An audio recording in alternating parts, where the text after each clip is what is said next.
반갑습니다, 여러분. 저의 인생에서 첫 유튜브를 오늘 드디어 시작하게 되었습니다. 참 흥미로운 작업이고요. 저는 이 과정을 통해서 우선 제가 성장하고 또 함께 보시는 분들이 성장했으면 좋겠다는 생각으로 만들기 시작했고요. 여러 가지 부족한 것이 많음에도 불구하고 초기에 이 구독해 주시는 분들, 좋아요 클릭, 구독 클릭 해주시는 분들에게는 계속 제가 서비스를 드리도록 하겠습니다. 몇 가지 이벤트를 계획하는 게 있는데요. 정말 구독자분들이 얼마나 감사한지가 지금 벌써부터 제 마음속에, 그래서 구독 그리고 좋아요 클릭, 뭐 싫으면 싫다고 클릭도 감사합니다. 없는 것보단 싫다 좋다 클릭, 여기 감사드립니다. 먼저 오늘 제가 처음으로 할 주제는 위기에도 항상 사업의 기회는 있었다. 대박 사업들, 역사 순으로 구분해보는 대박 사업들에 대해서 이야기를 해드리려고 합니다. 우선 기본적으로 저는 여러 가지 이제 공부를 많이 했던 사람, 공부를 많이 했다고 얘기하면 좀 어폐가 있을 것 같고요. 무엇보다 저는 이렇게 사회 들어가는 것에 관심이 많은 사회과학 공부를 꽤 오랫동안 했던 사람이었어. 그리고 사업의 경험은 많이 없습니다.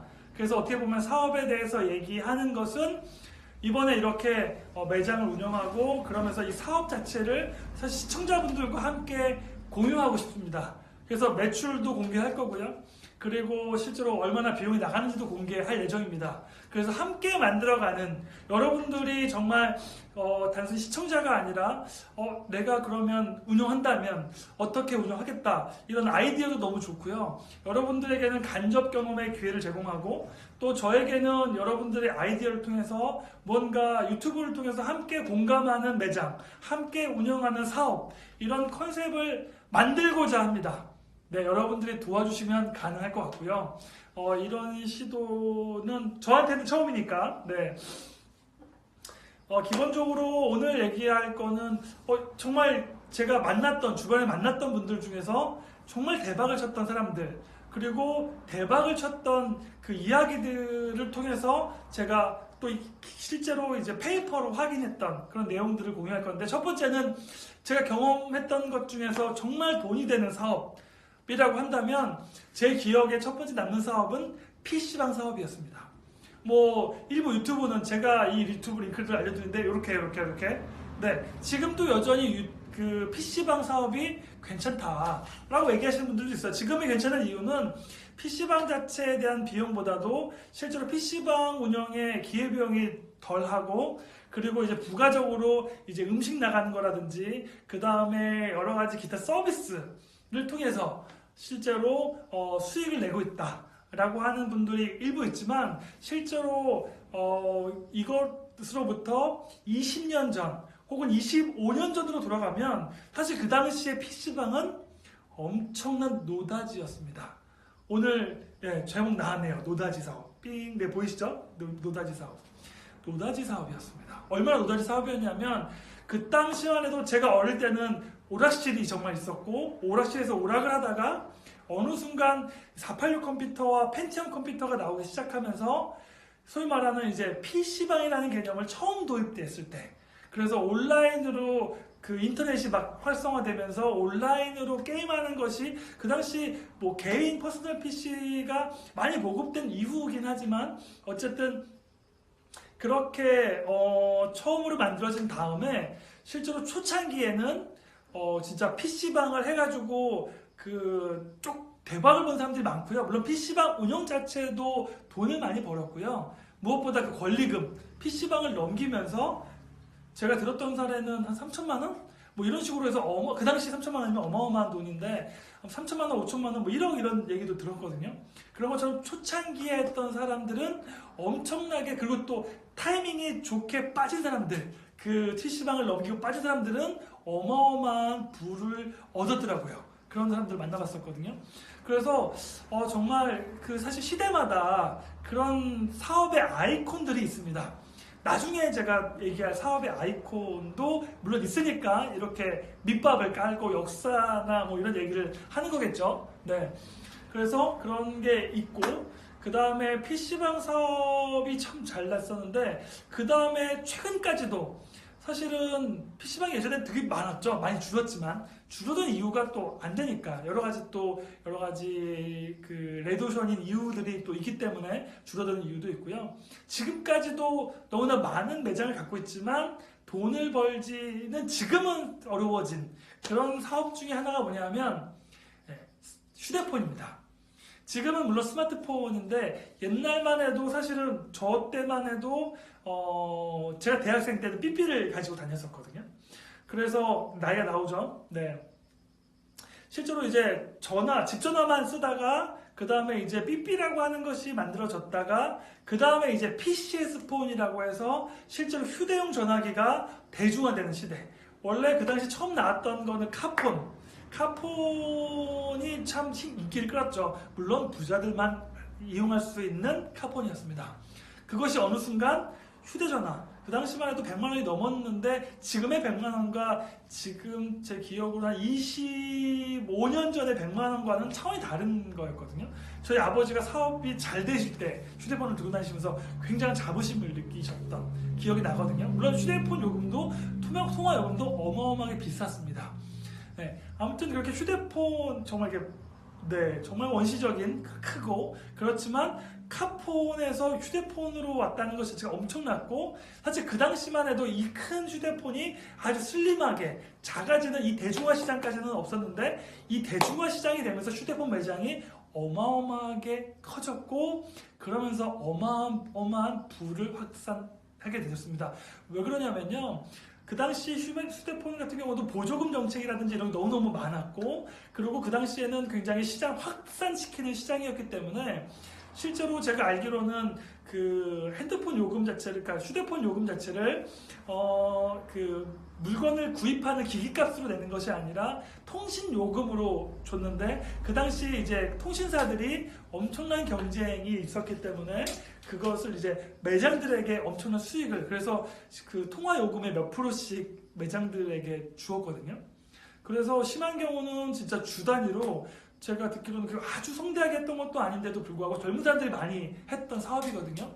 그런데도 그 당시만 해도 뭐 진짜 주 단위로 몇 천씩 꽂혀가지고 통장에 진짜 몇 천만 원씩 들어오니까 그 돈을 어떻게 주체할 수가 없어서, 정말 돈을 주체할 수가 없으니까 도박, 뭐 그 다음에 좋아하는 것들을 많이 했던 사람의 이야기를 들었었거든요. 그래서 와, 그런 때가 있었구나. 그런데 그런 모멘텀이 몇 번 또 있었습니다. 그러니까 예를 들면 스마트폰, 그러니까 휴대폰이 막 퍼졌던 그 시기도 있었고요. 최근 들어서는 휴대폰에서 스마트폰으로 바뀌었던 그 시기에 또 매장을 했던 사람들은 또 어마어마한 부를 축적하고, 그때 초창기보다 아니지만 그래도 굉장한 많은 큰 부를 축적할 수 있었고요. 실제로 매장을 운영을 했던 친구로부터 들었던 이야기입니다.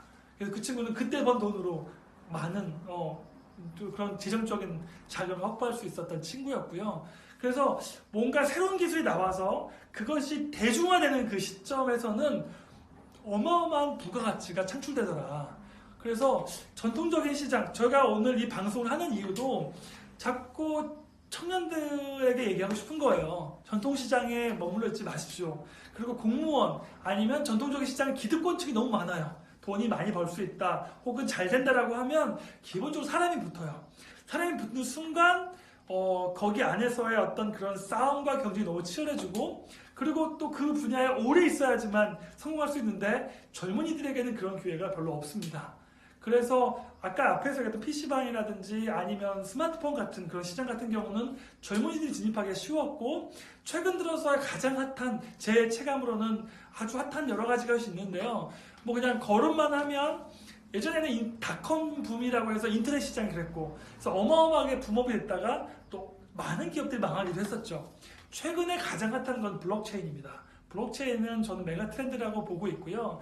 블록체인 못지않게 또 최근에 온라인 쇼핑몰이나 이런 것들이 여러 가지 다양한 분야로 활동되는데, 인터넷 쇼핑몰만 해도 마찬가지예요. 한 지금부터 10년 전에 인터넷 쇼핑몰 했던 친구들은 진짜 막 월 단위로 몇천 버는 거는 굉장히 쉬웠다고 얘기할 정도로 인터넷 쇼핑몰만 만들면 엄청나게 돈을 벌었던 시기가 있었습니다.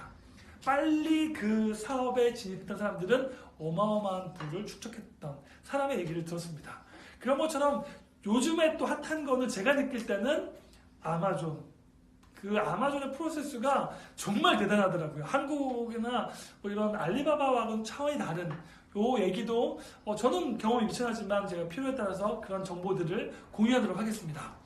그래서 그런 것들이 여러분들이 정말 유용할 거라고 저는 생각하고요. 제가 아마존닷컴은 이렇게 링크를 걸어두도록 하겠습니다. 그래서 여러분들에게, 특히 청년들에게 정말 자꾸 이렇게 전통적인 시장이나 잘 나가는 사업 자체나 아니 기존에 있는 시장에 자꾸 너무 하지 마시고, 뭐 예를 들면 치킨 같은 경우도 치킨집도 되게 잘 되는 사업이었는데 너무 많은 사업자가 몰리기 시작, 잘 된다고 하니까 너무 많이 몰릴 수밖에 없죠. 어려운 시기에. 그러니까 레드오션이 돼버리는 상황이 돼버렸고, 그리고 최근엔 또 카페도 뭐 엄청난 열풍이었죠. 왜냐하면 카페가 매력 있었던 이유는 제가 가까운 분이 카페 운영을 해서 아는데, 지금도 마찬가지지만 카페 원가가 진짜 작습니다. 공간 비용이 크고 실제로 그 커피에 대한 원가가 너무 싼데 실제로 한국의 커피값이 너무 비쌌기 때문에, 그래서 카페가 너무나 매력적이었던 거예요. 그래서 엄청나게 많이 확산될 수 있었죠. 그러고 나니까 지금은 벌써 엄청난 레드오션이 돼서 망하는 카페가 너무 많았죠. 지금 잘 나가는 건 여러 가지가 있는데, 인테리어 같은 경우는 카페가 워낙 많아졌다가 또 없어졌다가 하니까 인테리어가 좀 잘 나가죠. 지금 잘 나가는 사람이 있고, 최근에 좀 제가 핫하다고 보는 거는 간판. 제가 매장을 운영하면서 간판을 계약해보니까 간판의 기술자들이 굉장히 나이 드신 분들이 많아요. 그래서 젊은 감각으로 디자인과 그 다음에 조금 더 상품성 있는 재질을 사용해서, 소재를 사용해서 간판을 개발하기 시작하고, 그걸 온라인으로 홍보하면 엄청난 부가가치를 만들 수 있다는 걸 저는 확신합니다. 그래서 이런 얘기를 몇 분하고 얘기해봤는데, 사실 사업은 안다고 해서 시작할 수 있는 건 아니고, 정말 그 깊이 있게 알거나 그것이 정확하게 메커니즘이나 확신이 있을 때 사업을 진행할 수 있는 것 같습니다. 네, 그래서 오늘은 과거에 정말 돈이 됐던 사람들, 제 주변에 얘기를 들으면서 그렇게 시대의 흐름을 통해서 정말 돈이 되는 사업들이 있었구나 라는 것들을 전 체감했기 때문에 그걸 공유해드리고자 이렇게 제가 영상을 찍었습니다. 감사합니다. 스틸!